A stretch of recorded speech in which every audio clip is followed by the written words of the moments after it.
Thank you all so much for showing up today. That's what we're going to do. We're going to keep showing up.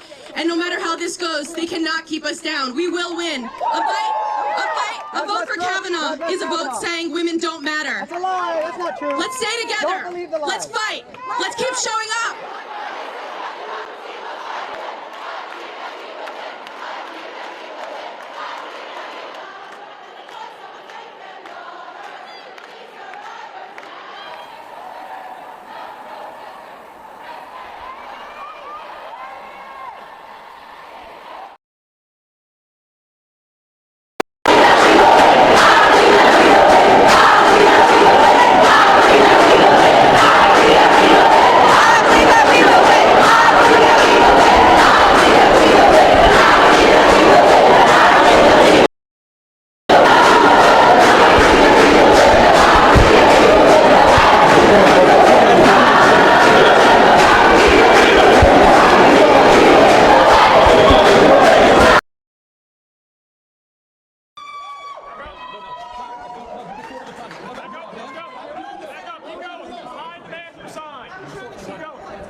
Why don't you believe survivors? If you believe Dr. Blasey, why do you put a rapist on the court? How dare you? It's power. Keep the white power. Make a hole. Make a hole. You gotta let us press. Keep that white power.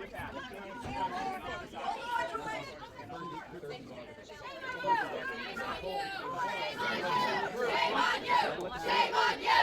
I'm a survivor of domestic violence. I lost custody of my child to my abuser. I lost custody of my child to my abuser.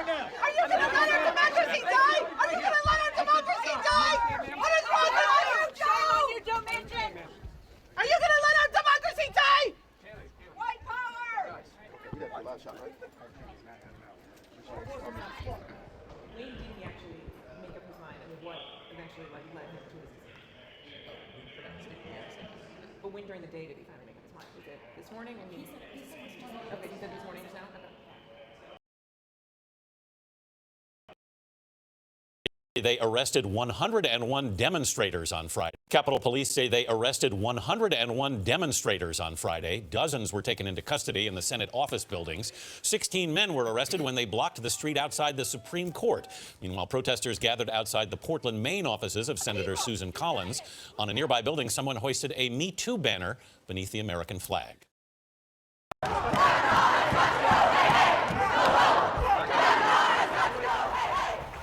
These are live at the doors of the Supreme Court, where you can see protesters have gathered. They are demanding that their voices be heard as they anticipate the person who will be new Supreme Court Justice Kavanaugh to be sworn in here any moment. In a bigger picture, you can see approximately how many people who have gathered there. It looks like there are dozens, and they are chanting, "Kavanaugh has got to go," is what I'm hearing them say. You see, there is high security there. As we look at these pictures, I want to bring in with me here Ariane DeVogue and Julie Pace. Ariane, when you look at these pictures, having covered the Supreme Court for so long, have you ever seen anything like this? Well, I'll tell you this, you're usually not allowed on those stairs. You're not allowed up there. We did see the night he was nominated, there was a peaceful protest where people were allowed to stand and in those stairs, but we haven't seen anything like this. And why it's particularly interesting is we believe that he's going to be sworn in behind closed doors with Chief Justice John Roberts giving him one oath, Justice Kennedy delivering the other vote, which of course is so poignant because not only is he taking Justice Kennedy's seat, but it's his former boss. He clerked for him there. But this is very unusual. We don't see this kind of protests. The High Court. We do know that dozens of protesters have been arrested at the Capitol today. Are you surprised that the security is just letting this take place now? Well, I guess they're trying to manage it as best they can, but This is unusual for the Supreme Court, and it just highlights what we've been talking about today, and that's the fact that the Supreme Court, the justices, don't like to be looked at as a political branch. And that's why several of them must have just be so worried about how these last set of confirmation hearings turned so political. And earlier tonight, when you heard Chuck Schumer saying repeatedly, vote, vote, vote, if you want to change it, that is not what the justices like. They do not like this process to be infused with politics, because then people misunderstand what the court does. Julie, is this the quote-unquote mob that Mitch McConnell referenced in his remarks? I think you would say yes. I think that when the parties look at this kind of scene, they see very different things. Democrats see voters who are motivated to show up in November, who view this confirmation hearing as not just a fight for a Supreme Court seat, but really something much bigger, something that has tapped into this cultural movement, with the Me Too movement, with the way that we treat sexual assault victims in this country. When Republicans look at this, though, they see liberals, Democrats who are trying to politicize the court, who are, to Ariane's point, trying to turn the court into a group of 9 justices that are neutral arbiters of the Constitution. I'm looking at all these women primarily. There are men in the crowd as well. And these are protesters who are wanting to know their voices are heard.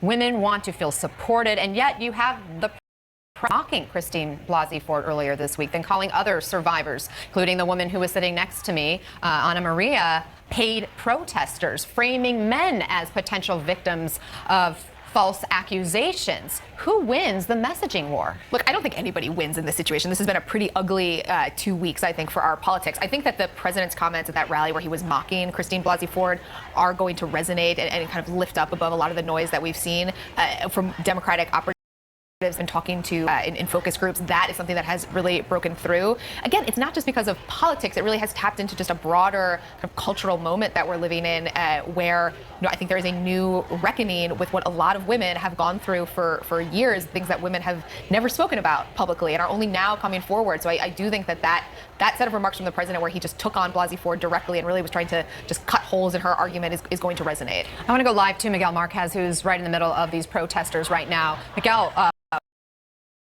as a reminder to our guests in the galleries, expressions of approval or disapproval are not permitted in the Senate galleries. Under the previous question, all post-cloture time has expired. The question is on the nomination.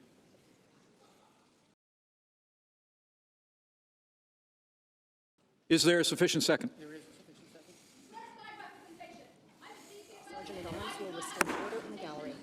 Sergeant at Arms will restore order in the gallery.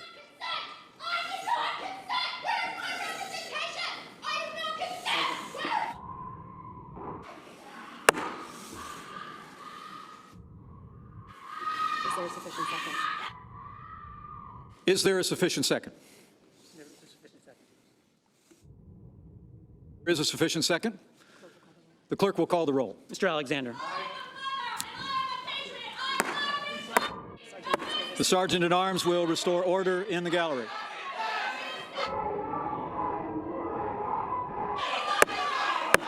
The Sergeant at Arms will restore order in the gallery.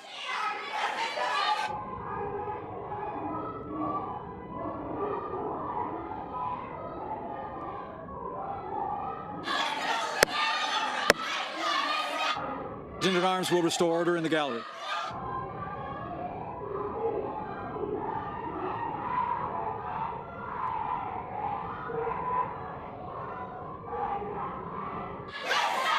Sergeant at Arms has restored order in the galleries.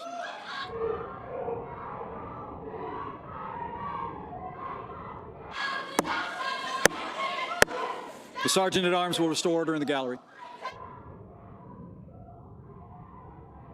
The clerk may continue. Ms. Baldwin. Mr. Barrasso. Mr. Bennett. Mr. Blumenthal. Mr. Blunt. Mr. Booker. Mr. Bozeman. Mr. Brown. Mr. Burr. Ms. Cantwell. Mrs. Capito. Mr. Cardin. What you're watching is the live image right now of the Senate as they are making the final vote on Justice Kavanaugh. Without objection. Mr. President, I rise to speak about